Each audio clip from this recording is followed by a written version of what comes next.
L'homme ne vivra pas de pain seulement, mais de toute parole qui sort de la bouche de Dieu.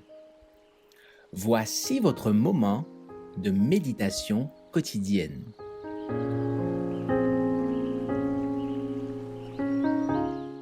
Vous recevrez une puissance.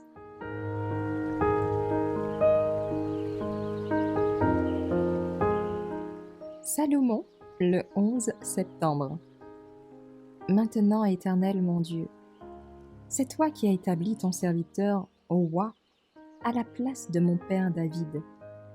Et moi, je ne suis qu'un petit jeune homme, je ne sais pas gouverner. Ton serviteur est au milieu de ton peuple, celui que tu as choisi, peuple nombreux, qui ne peut être ni évalué ni compté à cause de son grand nombre. Accorde donc à ton serviteur un cœur attentif pour gouverner ton peuple, pour discerner le bien du mal.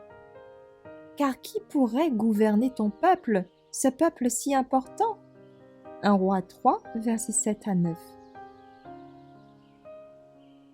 Le nom de Dieu fut exalté pendant la première partie du règne de Salomon. La sagesse et la droiture que possédait le roi rendirent témoignage à toutes les nations de l'excellence des attributs du Dieu qu'il servait. Pendant un certain temps, Israël fut comme la lumière du monde, projetant au loin la grandeur de Dieu. La véritable gloire des premières années du règne de Salomon ne provenait pas de son incomparable sagesse, de ses richesses fabuleuses, de sa grande puissance et de sa renommée universelle, mais de l'honneur dont il entourait le nom du Dieu d'Israël, par l'emploi judicieux des dons qu'il avait reçus du ciel. À mesure que s'écoulaient les années et que la gloire de Salomon devenait de plus en plus grande, le monarque cherchait à honorer Dieu en enrichissant ses connaissances spirituelles et intellectuelles, tout en faisant part à ses semblables des bénédictions qu'il avait reçues. Nul ne savait mieux que lui que sa sagesse et son intelligence, il les devait à Dieu, et que ces dons lui avaient été accordés pour qu'il puisse faire connaître au monde le roi des rois. Salomon s'intéressa vivement à l'étude de l'histoire naturelle, mais ses recherches ne se limitèrent pas à une branche spéciale des sciences. En approfondissant tout ce qui concerne les choses créées, animées ou inanimées, il acquit une conception plus nette du Créateur.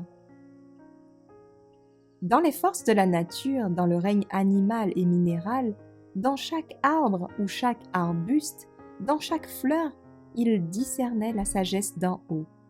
Et tandis qu'il cherchait à augmenter sa science, sa connaissance de Dieu grandissait sans cesse.